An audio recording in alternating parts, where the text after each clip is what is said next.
सबको जय मसीह की। प्रचार के प्रभावशाली तरीके।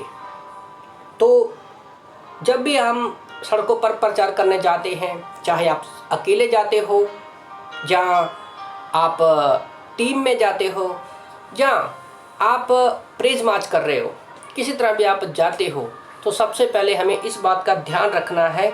पहला पॉइंट जो है कि सड़क पर हमें प्रचार के नियमों का उल्लंघन नहीं करना है। जो सरकार ने हमारे लिए सड़क पर चलने के रूल एंड रेगुलेशन बनाए हैं, हमें उनको फॉलो करना है।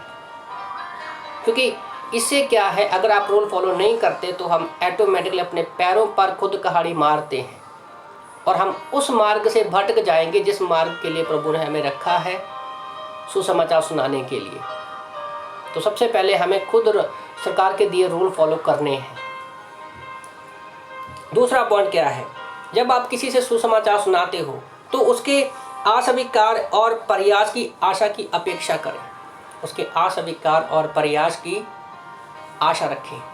याद रखो, जब आप किसी को सुसमाचार सुनाते हो, या तो उसको स्वीकार करेगा या उसको अस्वीकार करेगा।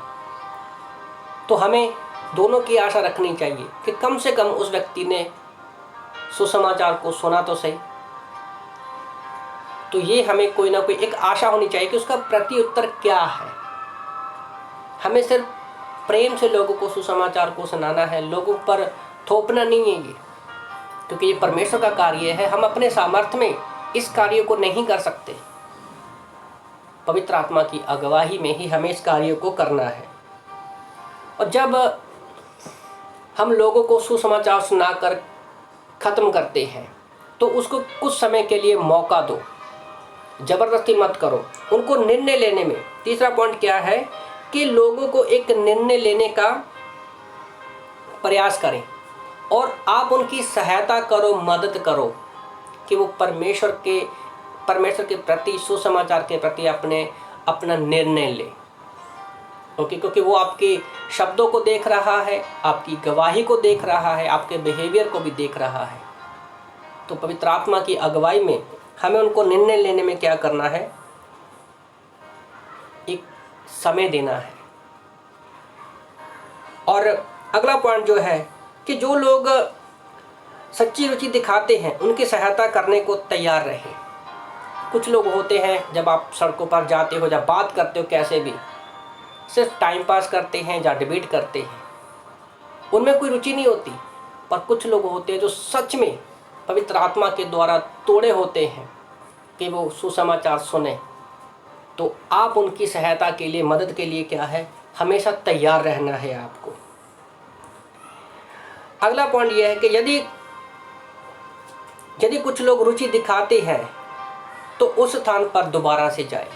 मान लो कि आप एक जगह पर गए, वहाँ पर पर्चे बांटे, लोगों से बातें की, आपने थोड़ा बहुत वहाँ पर रिस्पॉन्स आया, तो मैं चाहूँगा कि आप उस जगह पर दोबारा से जाओ। तो उस जगह पर हमें दोबारा जाना है, क्योंकि वहाँ पर क्या पता आपके सुसमाचार सुनाने के बाद शायद वहाँ पर बाइबल स्टडी शुरू हो सकती है और आने वाले दिनों में आपको एक अच्छा तिमोथी मिल सकता है, जैसे पौलुस को दूसरी मिशन यात्रा में तिमोथियुस मिला। तो अगर यहाँ पर आपको रिस्पांस मिलता है जिस जगह से, आप वहाँ पर दोबारा जाए।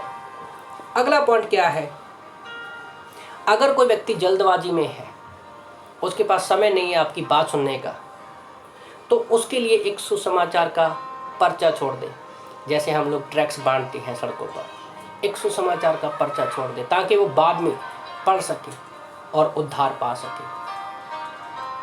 तो अगर इन प्रभावशाली तरीकों से आप सुसमाचार के द्वारा लोगों को उद्धार में ला सकते हैं और परमेश्वर के राज्य को जो है बढ़ा सकते हैं। आमीन।